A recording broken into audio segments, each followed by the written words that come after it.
Lately I've been spending a lot of time with Poppy Playtime. After finishing it, I decided I wanted to pick it up as a speed game, but that led me to the decision that's haunted my every waking hour for the last week, which is writing an auto-splitter for the game. What this involves is attaching the process to cheat engine and searching for memory pointers to check if certain things have happened or not. It's all a bit technical and boring, and who really cares? But the most fun thing it allows us to do is turn on no clip and fly around the map, phasing through level geometry completely free from the restriction of stupid things like the laws of physics and personal space. In fact, I'd go so far as to say playing Poppy Playtime with no clip enabled is the closest thing to spitting in the face of God. But boy is it fun. So let's take a quick look outside the normal levels of the first chapter and see what there is to discover.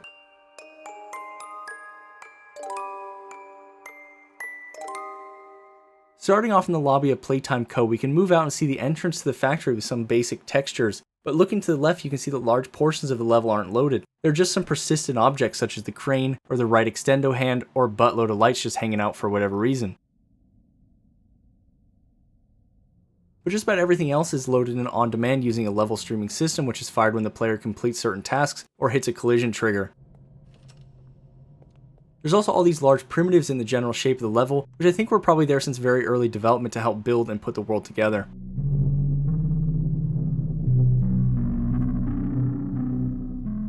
Going back to the security room, by clipping through the wall we can reach the grab pack early and find out that it doesn't have an active collider until the security tape is finished and the door opens all the way. Once you then pick up the left hand and open the locked door, Huggy Wuggy's room is streamed in, and we finally have a chance to find out what's behind all the locked doors. Turns out it's nothing but shattered hopes and dreams. The kind of disappointment you can only feel after so many sleepless nights fantasizing what the Playtime Co cafeteria looked like.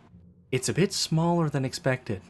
Interestingly though, the main room stays loaded for just about the entirety of this chapter, which means after picking up the right hand we can return to open up the mystery door, which requires both hands. And as what I consider one of the biggest letdowns and general betrayals in years, it's not actually hooked up to anything. I got the feeling this area would serve as a hub to different areas of the factory in the next chapters, so hopefully we'll get to see what's really behind these doors in the coming months. Moving into the hallway, we can get a closer look at the Huggy Wuggy arm and find that its entire model is sitting in the dark half T-posing. This is also one of the only instances of Scary Huggy not having a collider which caused him to hug the player to death, so the only thing to worry about here is you won't ever be able to unsee what this thing looks like huddling in a dark corner. Moving into the storage area, we can find there's also nothing behind the large door without a handle, but as we get a little bit further out, we can see the outside is actually modeled to look like the factory from the main menu, which is a pretty nice touch. And then just like the left hand, the right hand can't be picked up until the very end of the crane animation. But as it turns out, the following vents are also loaded up, and if you get to the end of them, then when entering the machine room there's a load trigger which will give you the right hand whether you have it or not. This actually uses a strat in the current speedrun which skips the entire crane and vent puzzle sections by getting out of bounds in the storage room and then clipping back into the vents near the end. Once we're in the machine room, we start getting into some of the larger areas like the conveyor pit behind the toy machines, which extends way further down than I would have expected. It's just conveyors all the way down. And for whatever reason, just under the kill plane there's a crank flying around. I'm assuming on a never-ending search for its perfect hole. And I can't help but think that this crank perfectly represents an indie dev experience, probably finding themselves stuck in the bottomless quaternion rabbit hole, then after doing some testing one day, accidentally committed it, and then eventually going on to ship it only for absolute turd boys like myself to find it harmlessly move around the map, and then turn around and immortalize their mistake with zero empathy for small indie teams. And I'll be honest, I really don't have any. Especially not for the kind that would leave a flying crank in their game.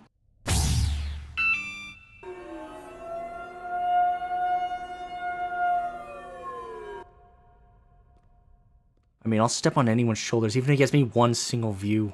That's really what it's about, people. It's all about me. Make a mistake and I'm gonna milk it to death. Leave a crank in and I'll write pages of material for it. I'll never let it go. I will literally never stop talking. Moving into the hallway where Huggy appears again, we can find a couple interesting things. First, that the doll is required to actually spawn Huggy. If you somehow clip into this room without placing the doll, you can hit the trigger and the music will play, but the last portion of the level in the vents won't be loaded. Then to the left, we can also find out what the stairway to hell looks like. Really just a dark and obscenely dangerous stairwell, which, to be fair, extends pretty far down. I mean, maybe not as far down as hell, but you're definitely looking at like parking level down there.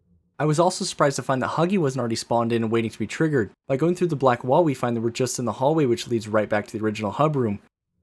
Once you actually spawn in Huggy, we can get a look at some of his stranger behaviors, such as throwing his nav mesh out the window once the player gets above shoulder height. What doesn't stop working though is his neck, and in the creepiest way possible, Huggy's head always turns to look at you, and what's worse is that from here on until he falls in the silo, no matter where you are in the entire game, he will be looking directly at you. It's kind of like the monster and It Follows. It won't matter how much distance you put between yourselves, it'll track you forever. And let's hope the similarities end there.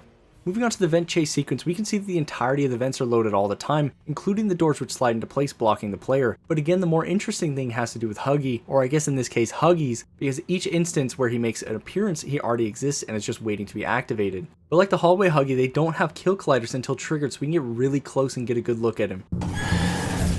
Alright, well that one might have, but the others for sure don't. Like this one that gets his own platform to stand on, and I really love that the devs gave him a little place to rest his feet rather than floating in air, because otherwise that'd be absolutely ridiculous.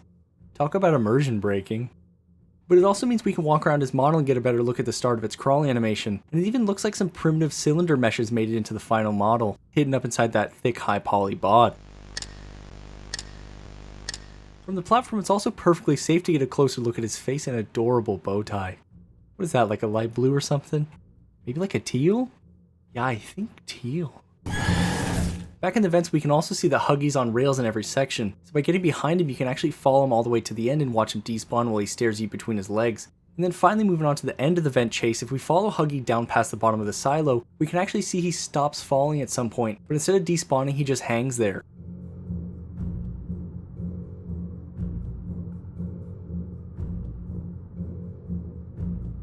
The boxing conveyors that broke can also be seen down there, and it's another super unsettling thing knowing that Huggy's somewhere underneath you waiting in the darkness. And honestly, he could really be anywhere hiding and waiting in the deep shadows, so you better keep your eyes peeled for those gleaming teeth. Moving around the silo, we can see that it's absolutely massive in terms of scale, and it's pretty similar to the conveyor pit from the machine room. Then lastly, moving into Poppy's area, it's a bit of an anticlimactic ending, because there's absolutely nothing outside the playable area, although it seems like we'll finally find out what's behind this door in Chapter 2. That's really about everything that I found that was worth looking at going out of bounds in Chapter 1. Now, I don't really know if I'll make many out-of-bounds videos like this in the future, but a lot of the things I was seeing while making the autosplitter were too cool not to share. Although since I've already signed up for a life of updating and maintaining the autosplitter, I'll definitely be exploring the coming chapters as they come out in the same way. And then as soon as I'm done with that godforsaken project, I'll get back to doing runs of the game and then finally making a speedrun review and maybe even a normal one. So that's right, I'm putting all my eggs in the Poppy basket, and if you can't handle that, then just subscribe anyways, because I'll be back with Poots and Doots in the next couple weeks with more videos for non-Poppy games. But I mean, come on, who would even want to see that?